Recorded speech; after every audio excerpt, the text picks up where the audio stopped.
This right here is the iPhone 6s. It's familiar, the form factor is small, and it's a pretty thin device. But one weird thing about this 9-year-old iPhone is, well, Apple still supports it. And the most recent update for this phone actually came out 1 month ago in July of 2024. So you guys might be wondering, why exactly is Apple still supporting such an old iPhone?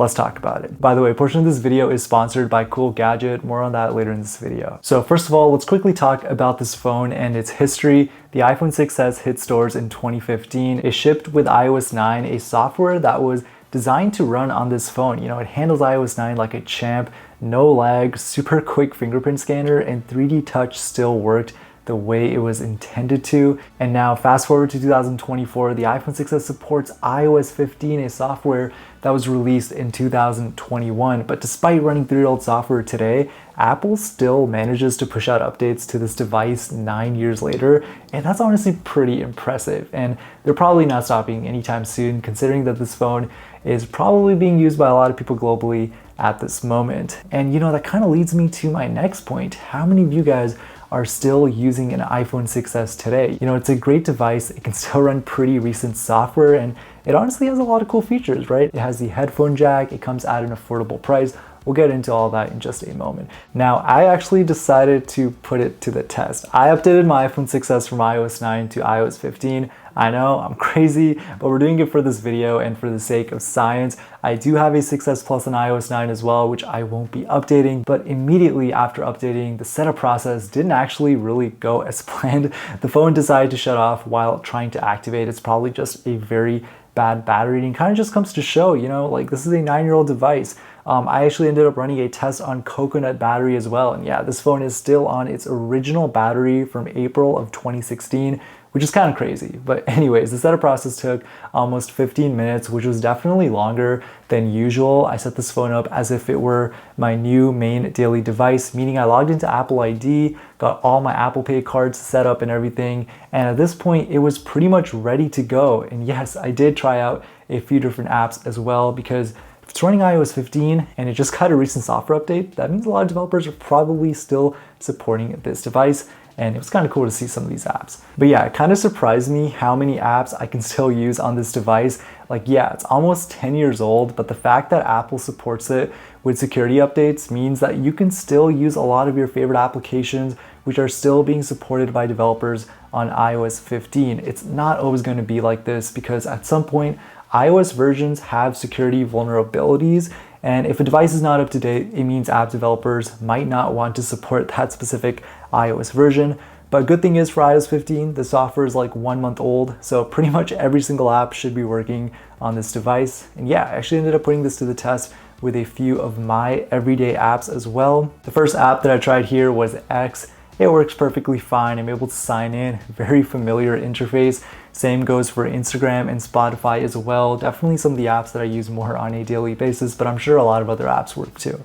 But yeah, seeing how long this phone has been supported for, it's honestly really hard to say exactly how long Apple's going to keep supporting the iPhone 6s. You know, hardware limitations are what prevent this device from running the latest iOS. But for iOS 15, there's really no exact date as to how long Apple will continue to provide updates. If I had to guess, I'm going to say support will be available for around the next year or so. But you know, based on the iPhone 6, for example, that device had support up until January of last year, which was already almost 9 years of support. But iOS 12 is pretty much obsolete at this point.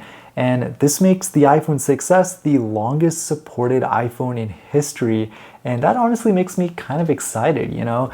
It makes me excited, especially about newer iPhones and how long they're gonna last. Like, I'm still using an iPhone 14 Pro. The battery is a little bad, but I don't see myself upgrading unless I really need to. And I would love to have a new iPhone, but the 15 just wasn't really all that impressive to me. But I guess we'll just have to wait and see what the 16 has to offer. And now I want to take a quick second to talk about today's video sponsor. This is the xCool 4-in-1 100-watt USB-C cable, which I'm using to charge my iPhone 14 Pro right over here. This isn't just another ordinary cable, and I say this because this is actually a cable I can see myself using way more than I should. It has this 4-in-1 design, which basically allows you to use it from Type-C to Type-C, USB-A to Type-C, Type-C to Lightning, and USB-A to Lightning.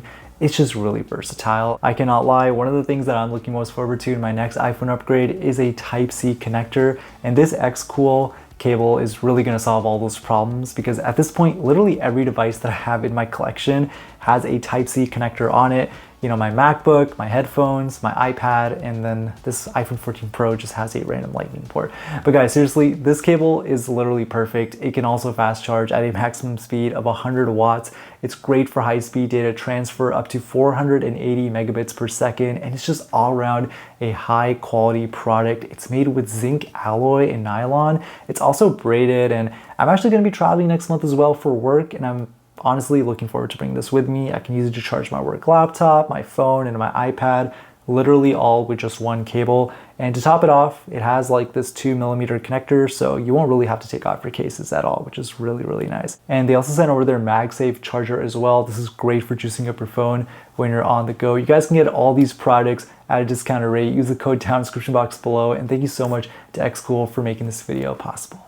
All right, so back to the iPhone 6s. We have this 9-year-old iPhone that could honestly replace my iPhone 14 Pro if I really wanted to, but the battery on this thing is pretty much a reason why I won't be making this my daily driver. But I do want to mention that this is one of the cheapest iPhones that you can buy right now that still has support in 2024. And a quick search on eBay and you can find an iPhone 6s for around $30 or $40. And I saw one here with an ending bid for around 40 bucks with shipping, and this buy it now one for just $40 free shipping as well. So realistically, not an expensive device. I think having a 6s in 2024 makes sense if you want a backup iPhone or simply don't need the newest iPhone out there. I mean, this thing can still run modern day apps. Is it slow? Absolutely. But does that mean you shouldn't buy one for your collection? Not necessarily. And this is the interesting part. Although it's running newer software, the hardware on this device was never meant to run iOS 15. So while it is trying its best, I think that alone is pretty impressive for a 9-year-old device.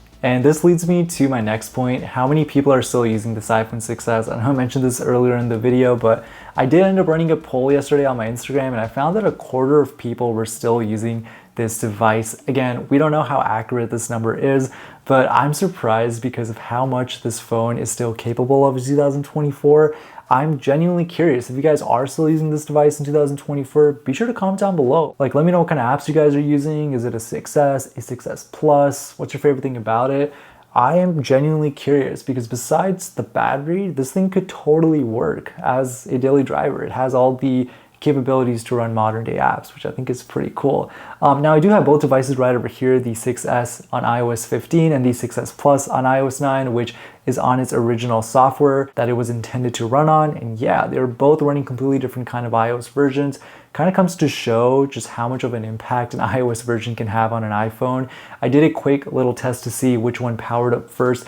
Not surprised it was iOS 9, and you can just tell how much more buttery smooth the 6S Plus is. I think once this phone officially reaches its end of life, meaning no more security updates, it's gonna be sad because this was also the last iPhone to have a physical home button, not something we've seen in a very long time. And not to mention, this phone is still rocking a 3.5mm headphone jack, and for the fun of it, I literally plugged in the aux cable into this phone and into my headphones, and yeah, connected it to this device, listened to some music, and it definitely brought me back. Like, that was kind of a pretty important time in like smartphone era, you know, just being able to charge, use headphones at the same time. Definitely a very nostalgic moment. Maybe not everyone can relate, but I thought that was pretty cool. But yeah, overall, I am pretty impressed with this phone. I can see why a lot of people would still want to use it in 2024. It's affordable, it has a lot of legacy hardware features which have been discontinued, and it's just all around a solid smartphone. Would I recommend it? I'd say probably not because of the battery, but if the battery wasn't really an issue and the person who's using this device is using it for a lot of basic tasks like calling, texting, or light internet browsing with access to a charger at most times, I think it's a great option as long as it's still getting security updates. I mean, 30, 40 bucks, you really can't go wrong. But anyways, guys, let me know what you guys think about this phone down in the comment section below. I honestly am just going to keep this as a backup device. I mean, it's nice having an updated iPhone that you can use when your iPhone is charging. So definitely a nice device to have as a backup. But anyways, I hope you guys enjoyed this video. I'll catch you guys on the next one. Peace.